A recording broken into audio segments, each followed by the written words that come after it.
God save the king, and maybe the pound. Britain. The country that gave us Shakespeare, the Beatles, and the concept of apologising when someone else steps on your foot. For centuries, the British pound was the currency equivalent of that one friend who went to Oxford and somehow manages to mention it in every fucking conversation. Oh, you're having financial troubles? Well, at Oxford, we learned that proper budgeting is essential. We get it, pound sterling. You were once important. But holy shit, have things changed? The pound has gone from imperial swagger to what can only be described as a currency with the confidence of a teenage boy trying to unhook a bra for the first time. Panicky, sweaty, and ultimately disappointing for all involved. Let's back up a second. The UK has been a global powerhouse for centuries. At one point, you practically couldn't spill a cup of tea on Earth without it being labelled British territory. But you wouldn't know that from looking at sterling's performance over the decades.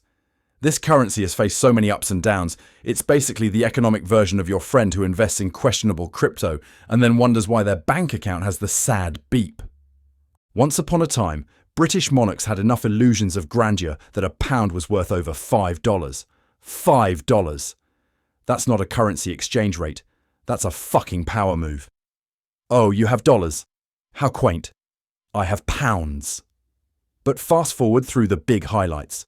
Post-World War II devaluations, the comedic fiasco of the exchange rate mechanism exit in 1992, which we'll get to in a moment, and the more recent meltdown after the Brexit referendum, when the pound basically took one look at the tall cliff labelled uncertainty and said, Geronimo.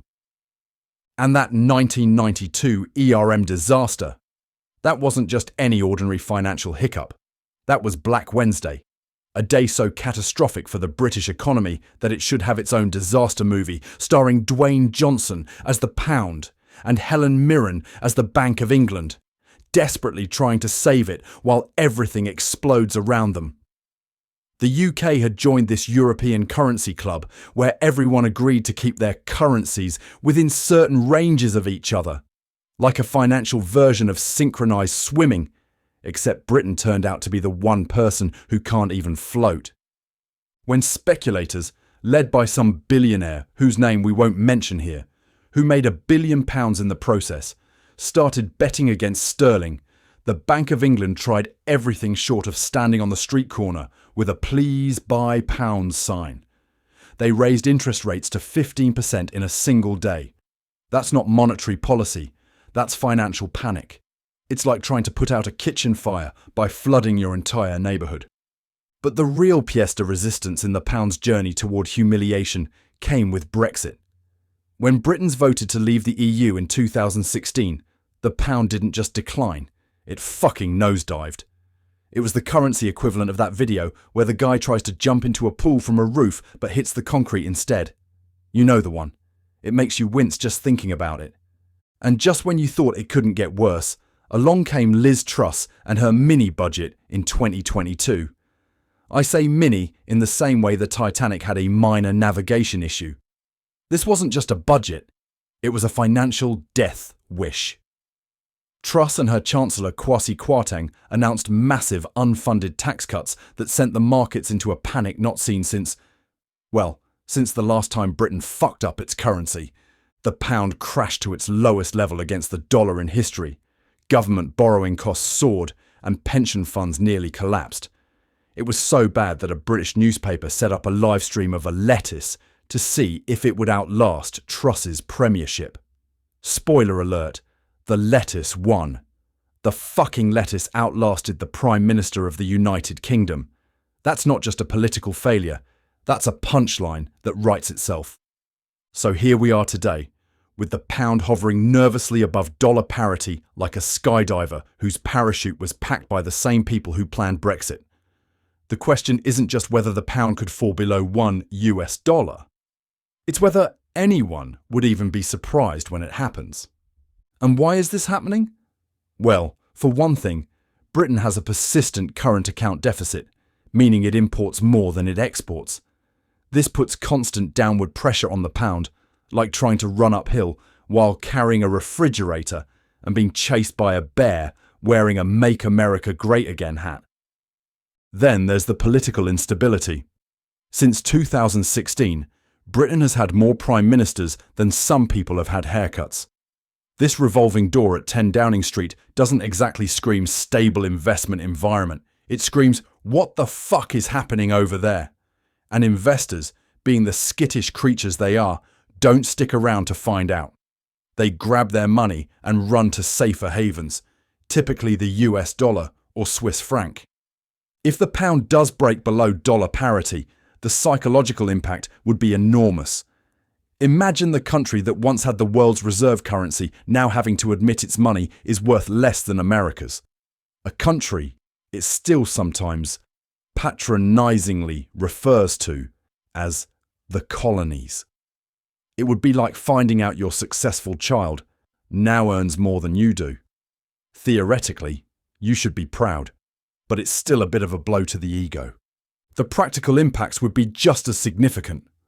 Britain imports about half of its food and most of its energy. A weaker pound means higher prices for everything from Spanish tomatoes to Saudi oil. It's like going to the supermarket and finding that everything costs more, but your salary hasn't changed. For British tourists, a sub-dollar pound would mean that trip to Disney World just got 30% more expensive than it was a decade ago. Suddenly those Mickey Mouse ears look a lot less appealing when they cost half a day's wages. There is, however, a silver lining for some. British exporters would find their goods more competitive abroad.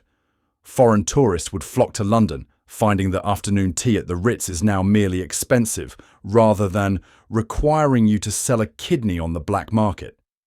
And American retirees might start considering cottages in the Cotswolds instead of condos in Florida, which would at least give British villagers someone new to complain about at the pub. Could things turn around? Of course. The pound has shown remarkable resilience over the centuries, bouncing back from crises that would have destroyed lesser currencies. If inflation stabilises, political stability returns, and the Bank of England threads the needle on interest rates, sterling could regain its mojo. But for now, the pound remains in a precarious position, teetering on the edge of a psychological cliff. It's like watching a once mighty boxer, now past their prime, stepping into the ring against a younger, more vigorous opponent. You want to believe they still have what it takes, but you can't help wincing with every punch. So, what's a Brit to do while waiting to see if their currency becomes worth less than $1? Perhaps take comfort in the fact that national worth isn't measured solely in exchange rates. Britain still has Shakespeare and the Beatles, and the ability to form an orderly queue in any situation. And if all else fails, there's always tea, although even that might need to be rationed if the pound keeps falling. In the meantime, if you're planning a trip to Britain, now might be the time to go. Your dollars will stretch further than they have in decades. Just don't mention the exchange rate to the locals. They're still a bit sensitive about it. And whatever you do, don't suggest they should have kept the empire. Some wounds never heal, especially when they're self-inflicted with the economic equivalent of a rusty spoon.